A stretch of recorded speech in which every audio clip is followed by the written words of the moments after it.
Hi guys, welcome back to this channel. This is PETY'S Path, and in this channel we'll talk about everything faith, health and lifestyle. And in this video we'll be talking about how to apply for a band 6 job in the NHS to be specific. And if it's something you're interested in, please stay tuned. Oh, what a beautiful day. The ones that always stay.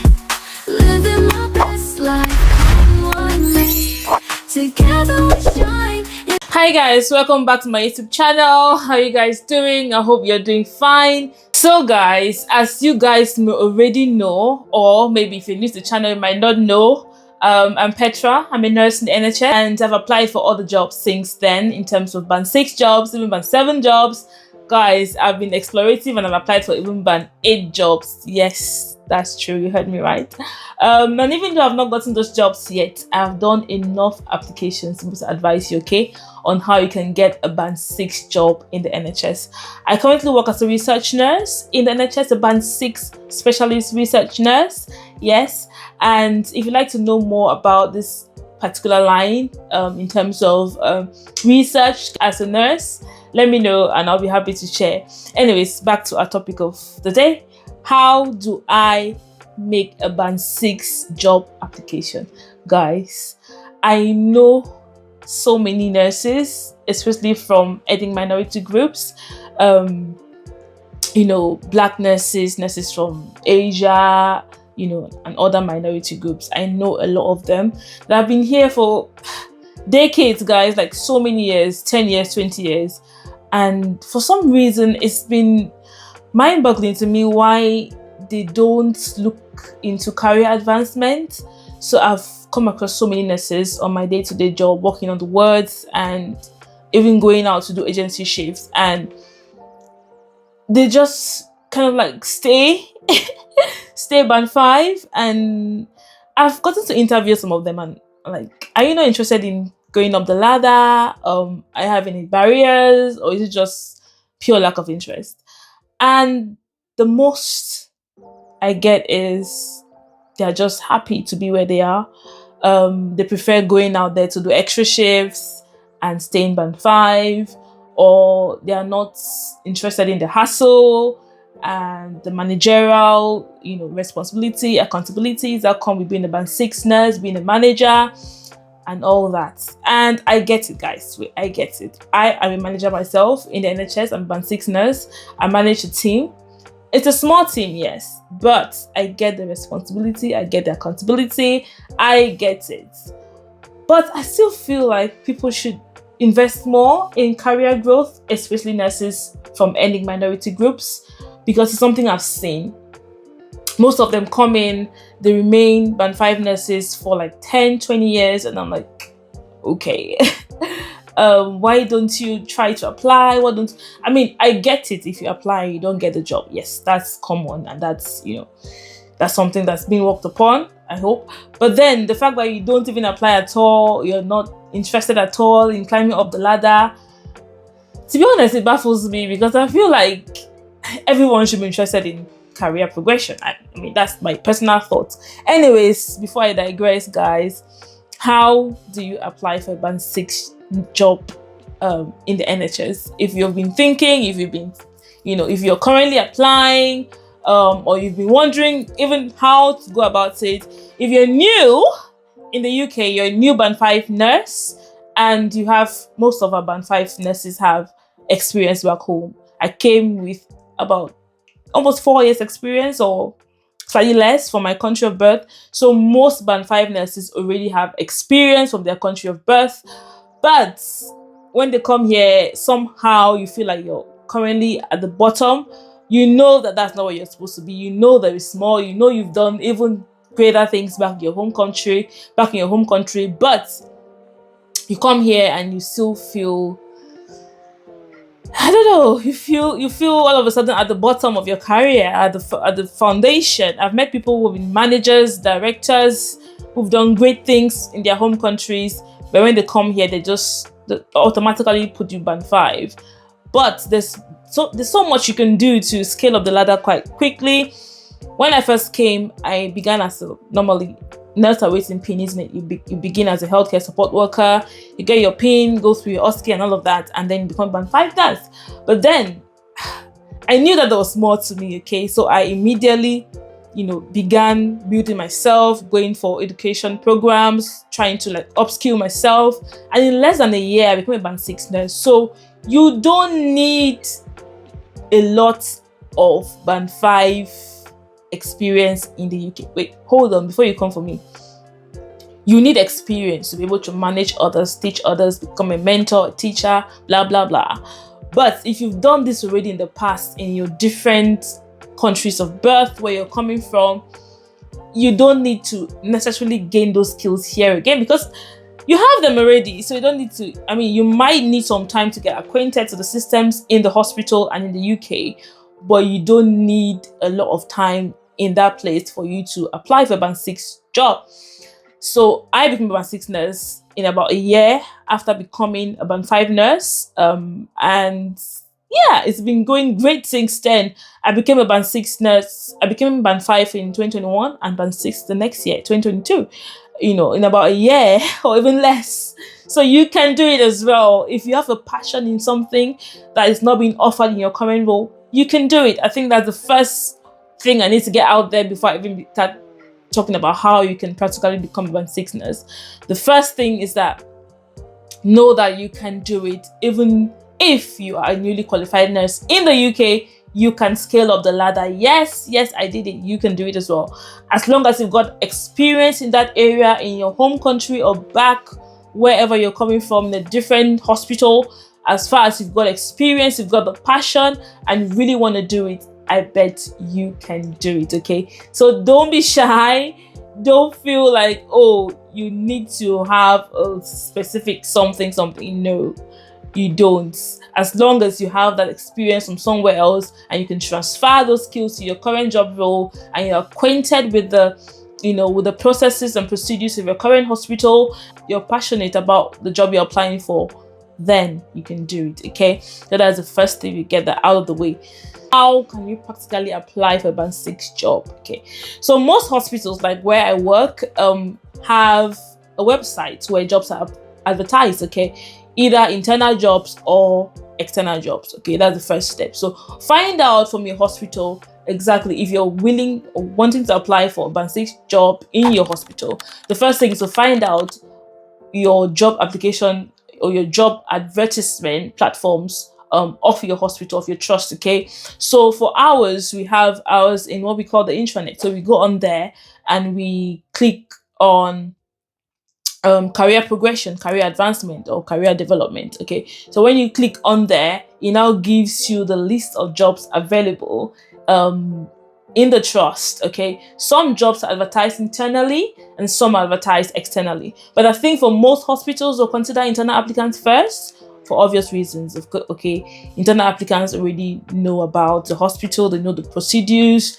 You wouldn't need any extensive induction process. You already know exactly what you're doing and all of that. But external candidates will need a more robust induction process. So most hospitals or most employers will go for internal applicants first. And some jobs are only advertised internally, okay? So you might have an upper hand if a job is advertised in your area or in your hospital and it's just an internal application. For my hospital, you're actually able to refer people to apply from external sources. So for example, if you click on a job application, you can refer somebody, put in their details, and you refer them, and they will get an email asking them to apply for the job. So there's a space at the bottom of that referral that you can also write something short about the person you're referring, and then you put the person's email, you consent. You can put the person's CV actually as well, and then you tick a box to consent or to agree that the person has given you their consent to share their CV and their information to the employer, okay, to the trust. Then the person gets an email automatically. It's quite a smart system. It's called Smart Recruiters for my trust. So the person gets an email automatically telling them that they've been referred for this job and they should apply within blah blah blah time, okay? Or if it's something you want to apply for yourself, just go ahead, click apply, and then you can apply. That's for internal job applications. I'm aware that it's different for different trusts, okay? So If you're going to an external website like NHS Jobs, how do you do it? So if you're using NHS Jobs, for example, to apply for a band 6 job, what you need first of all is to create an NHS Jobs account. Okay, so again, if a job has been advertised in your trust and it's an external job that's open for external applicants, the likelihood is that it's also gonna be on NHS Jobs. So if you've applied already on your hospital system, you don't need to apply again for that particular job on NHS Jobs if you find it there. Okay, if it's advertised externally, you probably find it on other job platforms as well, on other platforms on which jobs are advertised. Okay, so back to NHS Jobs. Once you go to NHS Jobs, if you're not yet a member, if you don't have an account yet, you need to create an account with NHS Jobs. So when you create an account, then you'll be able to access the jobs that are available.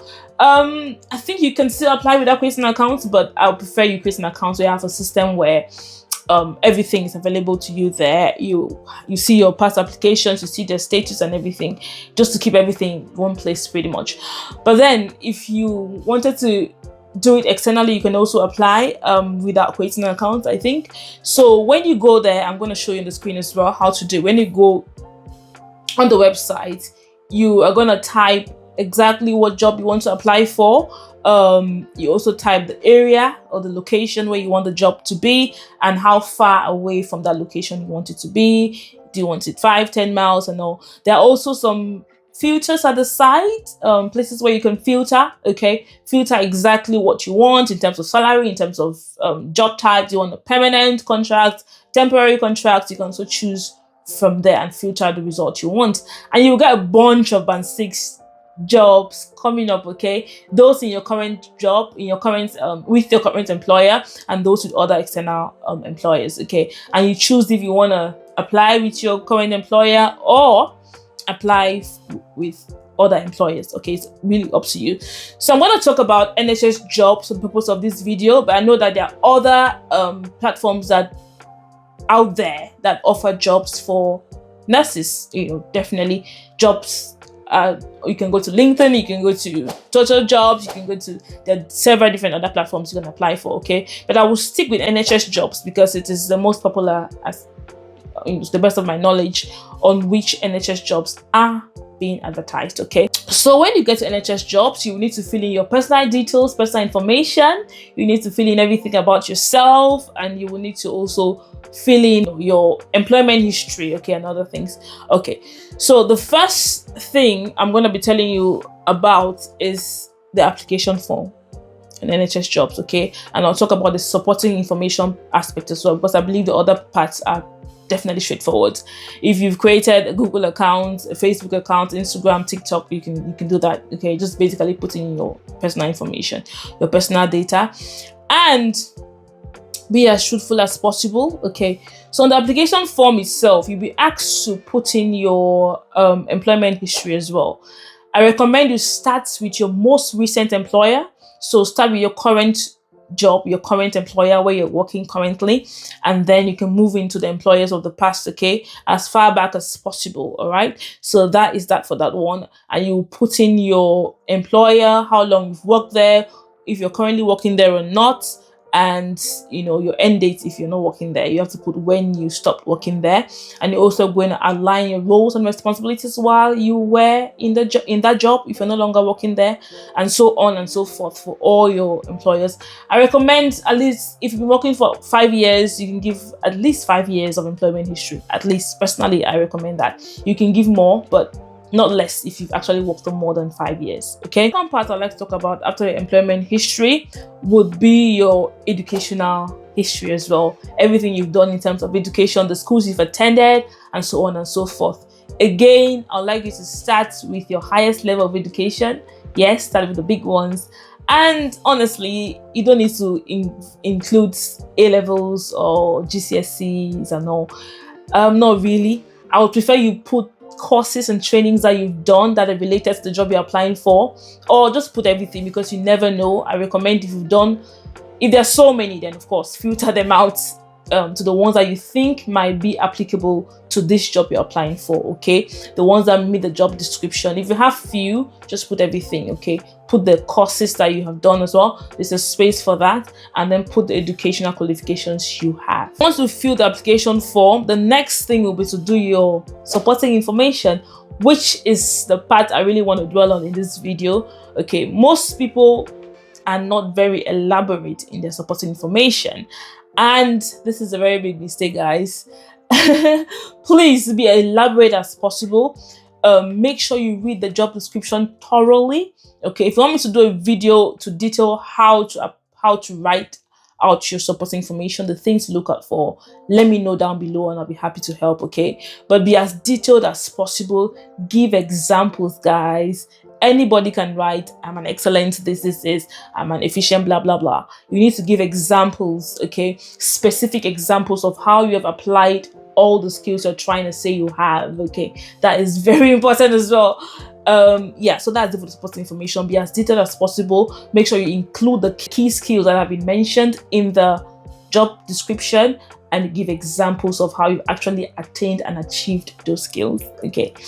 All right, so after that, the next thing will be to wait to be shortlisted, okay? Once you fill in the whole application form for that particular job, the next thing will be to wait to be shortlisted. So I'm not going to give you the tips, okay, general tips, when you're filling out this information and while you're waiting. What are the general tips that I will give you? Again, my first tip goes back again to my previous point, is supporting information. Ensure that it is not too lengthy. Ensure that it is straight to the point, but yet detailed. Ensure that you've put in your detailed examples of how you've obtained. I mean, I've said that already several times in this video. Detailed examples, because guys, I cannot belabor these points, you know, more than this. I cannot overemphasize. Put in as much information as you can. Detailed, straightforward, but examples, specific examples of how you've attained those skills, okay? And make sure that it does not exceed the length that you've been given, the number of words that are allocated, because it won't, I think the system will reject it. And if you write something too long, your employer might not have all day to read it, okay? So brief, concise, but then specific, okay? You know, next thing is your CV. If you're applying on a platform where you need to put in your CV, my CV tips, I know there's so many videos out there on CV, but for this one, for the purpose of this video, I would say that ensure your CV is not more than 2 pages. Ensure that it covers exactly what you've been doing in your employment history. It covers exactly the skills you have in each job. Place each job title, place the employer, and place how long you worked there if you no longer work there, and then what you did on that job, okay, on each section of your CV in terms of employment history, on each part of the employment history. And again, like I said before, the same thing applies. Start with your current employer or your most recent employer, and then go down to the employer you had 10 years ago or something, and ensure that you account for any employment gaps, because I see people ignore employment gaps, or make sure that you are honest and genuine about employment gaps and explain what you were doing during an employment gap. It's not a bad thing if you have an employment gap in your CV. It's not bad. Just make sure that you account for it, to explain what you were doing during that time period. Most people during the employment gaps, maybe childcare, you gave birth, you couldn't go back to work, career break. That's a good example, for why you have an employment gap. Or maybe we're job hunting. That's still fair. That's fine. So it's not bad to have an employment gap in your CV. Just make sure that it is accounted for. Okay. So those are my top tips, when applying for a band 6 job interview and pretty much any interview in the NHS. One bonus tip is that you ensure that you have written as much as possible in your application or in your CV, okay, because that is what the employer will use to determine if you'll be shortlisted to an interview or not. Some people write just very brief 1 line, 2 sentences. No, don't do that. Make sure you write as much as possible, as much as you think you yourself, will you employ yourself? If you read that CV, or if you read the application, will you employ yourself? So ask yourself that question. Can I employ myself if I actually read this? That will help you to put as much as possible, and make sure that you understand, digest, read the job description. Be sure that what you are written in your application ties with the job description, okay, and give us many examples of how you've actually applied it as possible. Okay, so those are my top tips, guys. And as a bonus, again, I'll be giving you the mistakes that I find a lot of people make in their band 6 job applications. Mistakes. Oh my god. The mistakes probably go back to what I've said already. But the first mistake is that you don't give as much information. Please give as much information as you can. Okay. The second mistake is that you don't think other things you've done can be transferable to this job you're applying for. So as a nurse, you have so many skills. You have leadership, managerial, patient management is a management skill. Okay. So don't belittle it. Don't feel like, okay, I've not been a manager, I can never do this. No. Transfer those skills from other places and put them in your CV, put them in your job application. You've been a patient manager, you've managed patients before. That means you can manage. You've managed students before. Yeah, most nurses are, allocated students to supervise, to mentor. That is a management skills. That is a management skill, guys. Not everyone can manage students properly. So you're probably having management experience and you don't even know that you have it. Put those things there. If you're applying for a research job, for example, and you've had research in your undergrad or in your postgrad, you've done academic research, put it on there, guys. It's all transferable. Do not feel like the skills you've had in the past are stuck in the past. No, you can transfer them from your previous jobs to this job. Always make sure that you align them to the job you are applying for, but do not belittle the skills you already have. That is one mistake that many people make, okay? And the last mistake is that people don't put enough effort in preparing the application. You just copy and paste from here and there. Make sure that you sit down, again, digest the job application, the job description, and then sit down and draft an application. You can give it to your friends, family, husband, whoever you have around you to read for you and, fresh pair of eyes to see what they think. But make sure that you invest the time. The more time and effort you put in, the more chances you have to be shortlisted. And the employers know, guys, I've been on, selection panels before, and you can tell someone who actually put in effort in their job application from someone who just, copied and pasted and just put everything haphazard. Make sure that you put in time and effort. Make sure that you get someone to review it before you send it, okay? It's very important. Just do even the typos, typing errors that you might have made. Someone can easily spot them up for you and you can correct them before you send, okay? Very, very important. Employers get a whole ton of applications in a day for a particular job. So if yours is looking somehow, guys, they'll just bin it. They'll even look at it. So ensure that you are putting all these things in the right order and the right way, okay? Yeah, so that's it, guys. That's it for my top tips on how to apply for a band 6 job. My top tips and then mistakes that people make to avoid, okay? If you have any other video ideas or things you'd like to hear me do, please let me know down below in the comment section. I'll be happy to help. And don't forget to like, share, and subscribe, guys. This is our channel. Please like, share, subscribe, and turn on your bell so you can get notifications for when I next post. Okay, guys, see you on the band 6 level if you're applying, and let me know how it's going and how I can help. I'm open to reviewing your application if you would like me to, and dropping some comments as well. I'm also open to preparing for your interview if you get one. I'll be dropping another video on that. Let me know if it's something you'd like to hear and know about as well, and I'll be happy to help. Okay, guys, I'll see you guys soon. Take care. Bye. I love you.